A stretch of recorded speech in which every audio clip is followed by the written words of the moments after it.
Welcome to Conversations Live. For more than a decade, we've brought you the best in books, entertainment, celebrity interviews, and current events. When the movers and shakers of the world have something to say to you, they say it to us first.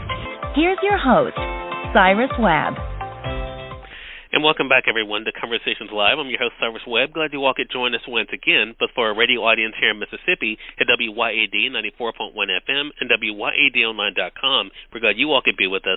Also, joining us our friends at iHeartRadio and Amazon Music Podcast. We're glad you all could join us as well. Well, we've already been telling you guys that April is recognized as a lot of things, including Distracted Driving Awareness Month, something that's very important for all of us because safe driving is something all of us should be considering. Recent data from the General Insurance tells us that car crashes due to distracted driving number in the thousands. Joining us today to discuss some of the top distractions drivers face and some tips to help you prevent accidents, we're excited to welcome David Pesi to our program today.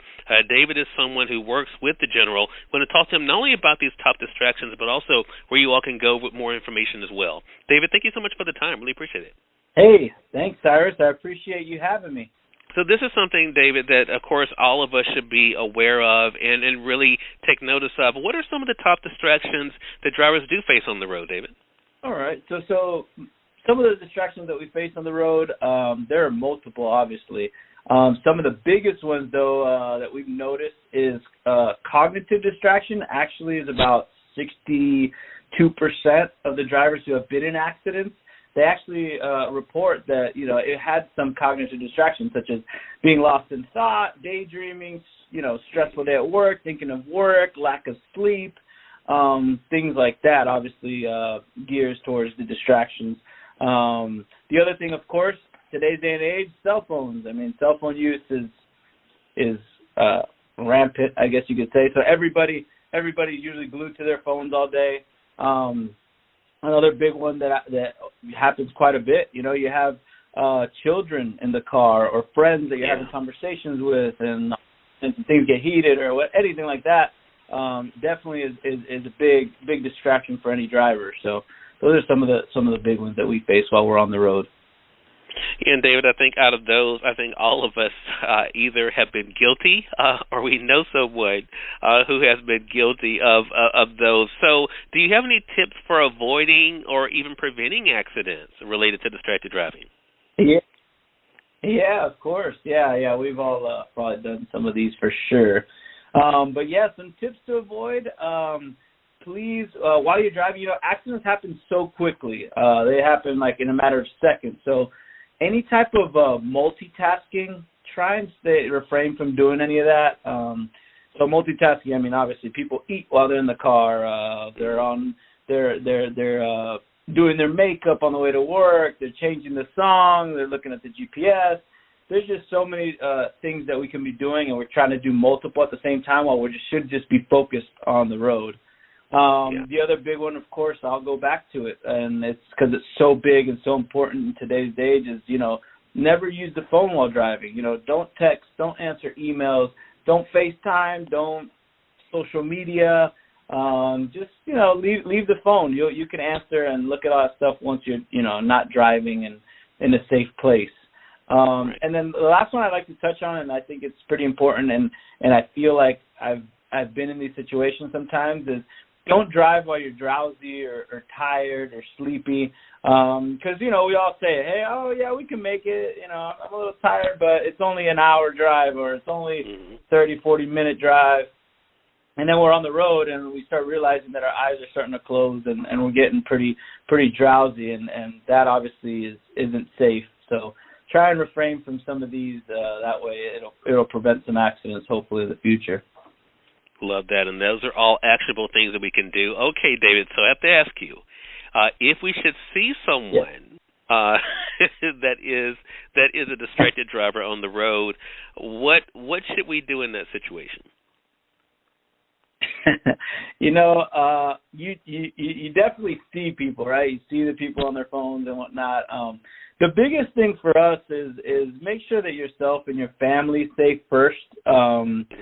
You want to keep a safe distance. Don't, if you can get around them, get out of the way, beautiful. If not, stay back, let them, hopefully they will get attentive to the road eventually. But just keep your safe distance.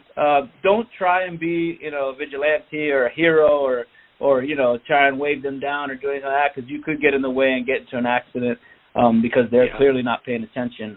If there is an issue like that, always get the police involved, the authorities. They're professionals at that. Let them handle that part.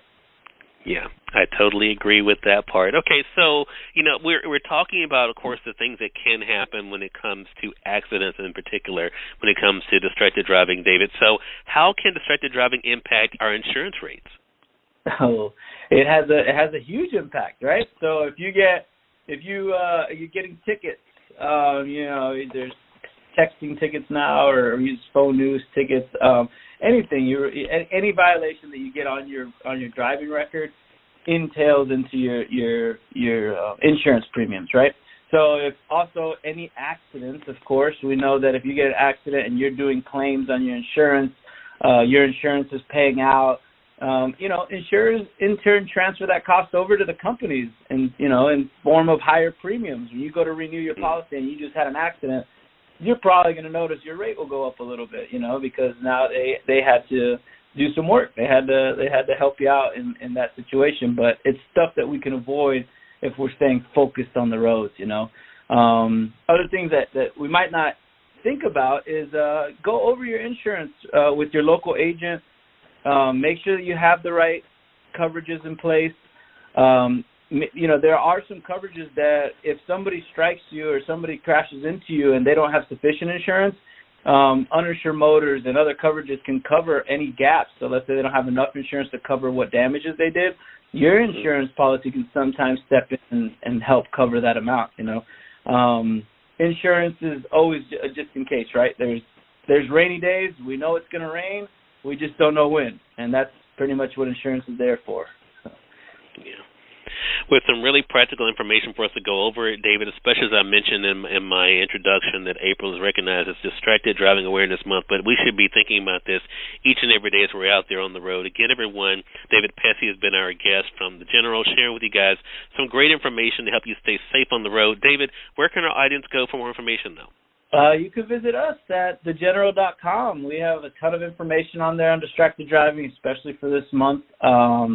You could also consult with your local general agents. They obviously have the local state guidelines, and you can learn more about the legal implications of distracted driving that they can have in your state and your local cities. All right. Well, David, thank you so much for dropping by. I really appreciate the time, and looking forward to having you back on the show again. I appreciate that. Thanks for having me. Hey, glad to do it. And we thank your audience for tuning in to another great segment of Conversations Live. Until next time, I'm your host, Cyrus Webb. Things always. Enjoy your day, enjoy your life, enjoy your world. Thank you all for choosing Conversations Live. Let's go make today amazing. Take care.